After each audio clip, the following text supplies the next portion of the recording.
Welcome to Success Beyond Strategies Business Tips. I am your host, Laverne Spruill of Success Beyond Strategies LLC, and we are going to address a very important question. But before we do that, just want to give a word of encouragement as well. I know yesterday we were talking about organization, we were talking about um, what I'd like to call organized chaos. There's some people that feel that they know where their stuff is. May not look like it makes sense to you, but they know where your stuff there where their things are. They know how to get their hands on certain things. But my concern with a person who operates in organized chaos is the question, how much do you really get done? How productive are you? How accomplished are you? Did you at least complete one good goal for your business today? And if the answer to that question is no, then what I would like to do is come up with a couple of solutions that can help you out. I know usually people that operate in organized chaos is very reluctant in listening to anything about how to organize themselves because they have convinced themselves that they are organized. When really, if you're not productive, then you need to just tweak a couple of things to become productive and a little more organized. Let's start with your workspace. If you have piles and piles of paper, the clutter, the atmosphere is so critically important in you being productive in your business on a day to day basis. Work on one thing at a time and see it all the way through to completion. Let me say that again. Finish one task all the way through to completion. If you find yourself, you're in the middle of this, and we're going to talk about multitasking because there's some elements to that I need to clarify as well. When you are in the middle of a project or middle of something you're working on, and then you get these distractions to jump into other things, you have to discipline yourself to say the word no, to say the word I'll get back to you on that, to do whatever you need to do to focus and finish that one task. Because at the end of the day, you want to be able to look at two or three things in your day and have a sense of accomplishment. A sense of accomplishment is so critical in your business. You have to know that you're being productive and that you're being effective in what you're doing in your business. So please, even if it's, you may have heard, have a list of to do items, whether it's one, whether it's three, whether it's six most important things to do, but at least have one thing. I am determined that no matter what the obstacles or the hindrances, I am going to complete this task today. Because the one thing that causes so much stress and anxiety is knowing that you're going from day to day to day in a given week and you've completed no tasks. You have no sense of accomplishment in something so that you can see that your business is progressing or going forward. Declutter your atmosphere. That includes home, your place of business or your work, your closets. We'll talk about that. You have to make sure that you are staging an atmosphere that is conducive for productivity, meaning you're getting things done. People who multitask, genuinely multitask, gets all of the tasks done. If you are multitasking and you're not getting anything done, you're not good at multitasking. Stop telling yourself that you're good at multitasking when you are not. But if you are multitasking two things and you can get both of those two items done in a timely manner, then you are genuinely a multitasker. I know I may have some opinions on that to differ, but the proof of that is show me your finished tasks in a given day that you called yourself multitasking, And then if you can measure it to your income on that day, then we can have a discussion. Because I don't mind you proving me wrong, but that's the one thing you have to do, prove me wrong. But in my 40 plus years of being in business, and I've seen it with the worst and the best, true multitaskers get all of the tasks done in a timely manner. And I mean in that day or within a 48-hour period. Let's move on. Don't feel that you can't afford help. Yes, you can.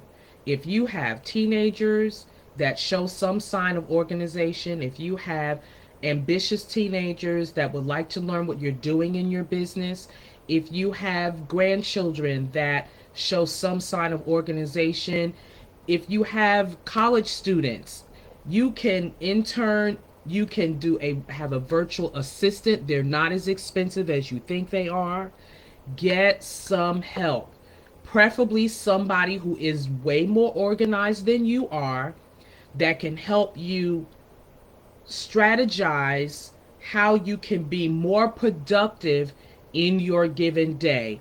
Don't hesitate to delegate, and don't micromanage. That means you're not selecting people that is really capable of doing the job. Select people that is capable of doing the job to really be a help to you.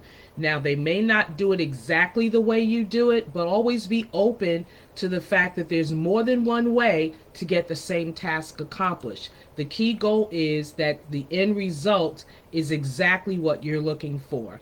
And if that's what you're looking for and they get it done for you, please ask for help. Now, for those that get so easily overwhelmed, I just can't organize, I just can't do that. Start somewhere. Everybody has at least one junk drawer. I feel that everyone is entitled to a junk drawer. Not all of your drawers a junk drawer. One section of your closet a junk section, not the whole closet. Your junk drawer in your kitchen or what, you're only entitled to one. Every drawer can't be junk. Get help and organize yourself, especially if you can do it at least once a week, and just do a regrouping. One thing the pandemic did, it made everybody reorganize their house, because what else did you have to do? You were stuck in it for a year. How does that house look now that we've been back into the mainstream? Have you gone back to your ways of clutter? Or have you come up with a new way to declutter your life? That is so critically important. Please declutter your life. If you have clothing in your closet that still has tags on them and you have not worn them and it's been 2 years, be a blessing. Give them to someone. There are so many people less fortunate than you are. Give them away. If you can't fit them and you have not come to a weight or size in 2 years, bless somebody else with them. Make room in your closet. One thing I can personally attest to, every season, meaning when I change from spring to summer clothes to fall to winter clothes, I look at what I did not wear that current season, I bag it up, and I give it away. And it has never failed. God has always blessed me with more clothes. Whether that's something that someone blessed me with, or I was able to find what I call a Holy Ghost bargain when I go shopping. But start somewhere. Take a section of your desk and just straighten that out. Take another portion of your desk. Take it little bits at a time. This way you don't feel overwhelmed. If you have rooms of clutter, shut the doors and take one room at a time. With the help you can get to help you organize your space, you will find that you will be more productive in your business. You will find that you will actually attract more business to you because you are setting an atmosphere of productivity. You're setting an atmosphere of creativity. You will be surprised how much more creative you would be if you would just declutter your atmosphere. Now, that could be some people, that could be some relationships. I'm not telling nobody to divorce or walk away from your marriage. Seek counseling and get that fixed, whatever that is. I'm just saying, whatever you can actually control, know that you are empowered to control it and control it. Not going to be with you too much longer because I have a 12:30 appointment, so I need to be on time. But I don't want to leave without giving you a business tip from a strategic standpoint. How do I know what is the best business entity selection for my business model? I'm addressing this to those who are starting a brand new business. You have your vision, you have your mission statement written down, or you don't. That's the first thing you need to do, because why do you want to do what you're doing? Yes, you have the gift. Yes, you have the talents. Yes, you have the callings to do what you do. But if you have not written the vision down and made it plain so that you and others can run with it, you need to start there. That's number one. The business structure you choose influences everything from a day to day operation. It also determines what type of taxes that you want to find yourself in, as far, because you are going to pay some taxes. Let's take the elephant out of the room. You want to pay as minimal amount of taxes as you can, but you are going to pay some taxes. How much of your personal assets are at risk, or should they be? How do I choose the right business entity? The entity that best fits you depends upon what type of business you have and your objectives for that business. Typically, choosing a business entity comes down to three considerations: asset protection, estate planning, and taxes. When you properly position those three things, that will definitely help you decide what business entity that you will be able to do. And I will be more than happy to direct you through Success Beyond Strategies LLC. The entity, typically choosing a business entity, as I first stated, asset protection, estate planning, and taxes. First, we have a sole proprietor. We have limited liability LLCs. We have LLPs, which is limited liability partnerships. We have single member partnerships. We have partnerships. You get to decide which one, once you have sat down and mapped out. This is where organization is so critical. What are you doing with this business? What are your objectives, and how are you going to meet them?